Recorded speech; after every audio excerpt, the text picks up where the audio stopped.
Historia de la filosofía, por Nicolás Abagnano, volumen 2, 30, parte cuarta, La filosofía del Renacimiento, capítulo 4, Renacimiento y Aristotelismo, 361, Averroístas y Alejandristas.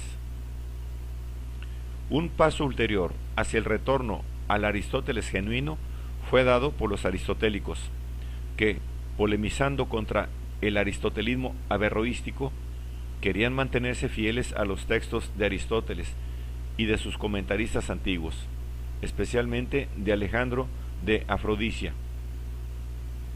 El campo de los aristotélicos, según Ficino, se dividía en dos sectas, la alejandrina y la averroísta. Los primeros, dice Ficino, consideran que nuestra inteligencia es mortal. Los otros sostienen que es única en todos los hombres. Unos y otros destruyen desde los cimientos toda religión, especialmente porque niegan la acción de la providencia divina sobre los hombres, y unos y otros son infieles a su mismo Aristóteles. El gran centro averroístico desde hacía tiempo era la Universidad de Padua. Desde la primera mitad del siglo XIV hasta la mitad del XVII, el averroísmo dominó en aquella universidad. El año 1472 apareció en Padua la primera edición en latín de las obras de Averroes, que luego en el siglo XVI tuvieron muchas más ediciones. No obstante, entre los sostenedores del averroísmo se notan diferencias de doctrina muy notables, y sobre todo, frecuentes atenuaciones de las tesis que más directamente se oponen a la religión cristiana. Cuando por obra de Pedro Pomponazzi nace el alejandrinismo, que intenta volver en la interpretación de Aristóteles al antiguo comentario de Alejandro, el mismo averroísmo resulta modificado, y a menudo resulta difícil clasificar a cada uno de los pensadores aristotélicos en una u otra de las corrientes. En general, puede decirse que los averroístas tienden al panteísmo, porque consideran la inteligencia humana única e idéntica con la inteligencia divina, mientras los alejandristas mantienen la trascendencia de Dios respecto al mundo. Unos y otros tienen en común los temas de su especulación, que son la inmortalidad del alma y la relación entre libertad humana y el orden necesario del mundo. Unos y otros se empeñan en afirmar el orden necesario del mundo, y por tanto niegan el milagro y, en general, la intervención directa de Dios en los asuntos del mundo. El aristotelismo del Renacimiento tiende por ello a bosquejar una concepción del mundo fundada en un orden inmutable y necesario, y con esto pone el fundamento de una pura investigación natural. Alejandristas y averroístas recurren a menudo a la doctrina de la doble verdad, en el sentido ya explicado, de admitir una oposición entre las conclusiones de la filosofía y las creencias de la fe, cuya conciliación no creen posible realizar. Este punto de vista no tiene nada que ver con el de Averroes, que afirmaba que la religión tenía por objeto la misma verdad de la fe, pero que la revestía de una forma que la hacía más apropiada a la guía y a la salvación de las multitudes. Es más bien, al menos aparentemente, el registro de un conflicto entre filosofía y religión, razón y fe.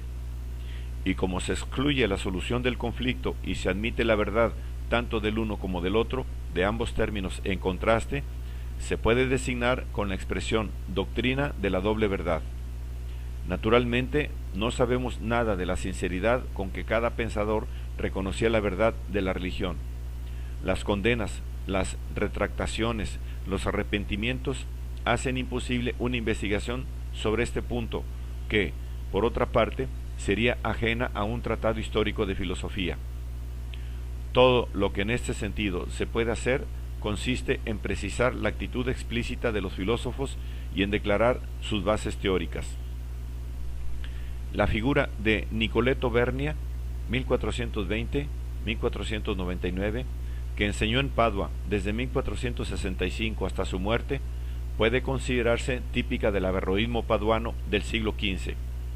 Conocido por su carácter preocupado y alegre, Bernia defendió las tesis típicas del averroísmo, suscitando la intervención del obispo de Padua, que, en 1489, prohibió las discusiones sobre la unidad del entendimiento, bajo pena de excomunión. Bernia se retractó de sus errores. Se han perdido sus obras importantes, pero nos quedan algunos de sus escritos menores en los cuales la orientación naturalista de su averroísmo resulta evidente por la superioridad que atribuye a la filosofía natural respecto a la metafísica y a la medicina frente a la jurisprudencia. Esta última, según Bernia, está vinculada a las acciones particulares de los hombres, mientras la medicina tiende a la naturaleza, que es el reino de lo universal y de lo necesario. Alumno de Bernia fue Agustín Nifo, nacido en Sessa, Campania, el año 1473 y muerto en 1546. Enseñó primero en Padua y luego en Pisa, Bolonia, Salerno y Roma.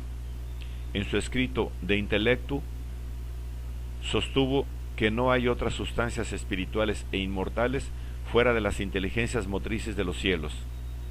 En 1495 a 1497 publicó las obras de Averroes, anotadas por él, y más tarde compuso un escrito con el de Immortalitate Anime, de Pompanasi, recurriendo a menudo a argumentos tomistas. En el campo de la moral, Nifo defendía una especie de sabiduría mundana, tomada de los escritores antiguos, que tenía como objeto el placer, y según los testimonios o las murmuraciones de los escritores contemporáneos, su conducta fue en todo conforme a esta orientación.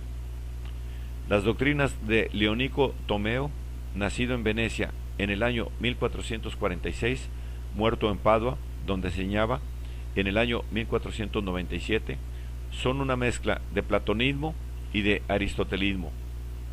Tomeo afirma que la oposición entre Platón y Aristóteles está más en su lenguaje que en su pensamiento, y que la diversidad de las expresiones es debida al hecho de que Aristóteles usa, más que Platón, un lenguaje físico. De conformidad con este principio, intenta volver a encontrar en la misma doctrina de Aristóteles el fundamento de la demostración de la inmortalidad del alma, dada por Platón. La demostración platónica se funda en el principio de que el alma La demostración platónica se funda en el principio de que el alma se mueve por sí. Como tal, no puede ser destruida por sí misma, porque no puede faltarle el movimiento, ni por otro, porque su movimiento no depende de otro. Ahora bien, según Tomeo, Aristóteles había negado que el alma se moviese por sí misma, pero sólo en el sentido del movimiento espacial, que tampoco le atribuía a Platón. De la misma manera, puede conciliarse la doctrina platónica de la reminiscencia con la aristotélica del alma como tabla rasa que recibe del exterior la sensación. En efecto, la expresión aristotélica se refiere al alma que aún no ha recibido la sensación o que todavía no ha recordado los conocimientos que ya posee.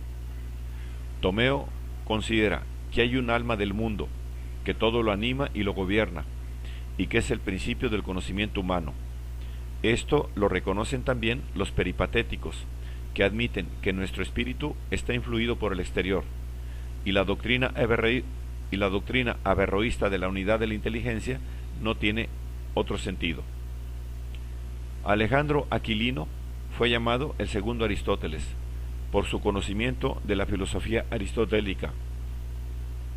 Nació en Bolonia, fue profesor de filosofía y de medicina, primero en Padua y luego en Bolonia, donde murió el año 1512. Su obra principal son los Cudvibeta de Intelligentis, pero fue también autor de escritos de anatomía y de medicina. El modo de proceder de Aquilino es un buen ejemplo de la doctrina de la doble verdad, cuyo sentido específico se ha explicado con relación a los filósofos de este periodo. Aquilino ilustra y defiende con gran vigor todas las tesis típicas del averroísmo latino, a las que opone con parecido vigor las tesis tradicionales de la escolástica. Tal vez, y sin tal vez, su corazón está de parte de las primeras, pero declara explícitamente que donde hace hablar al filósofo, es decir, a Aristóteles, en la interpretación averroísta, no trata de hacer suyas aquellas conclusiones. Lo más probable es que sólo se trate de una escapatoria para hacer posible, sin peligro, la defensa y explicación del averroísmo. Y así, por un lado, dice que según Aristóteles, Dios mueve el mundo con necesidad y que el mundo es eterno.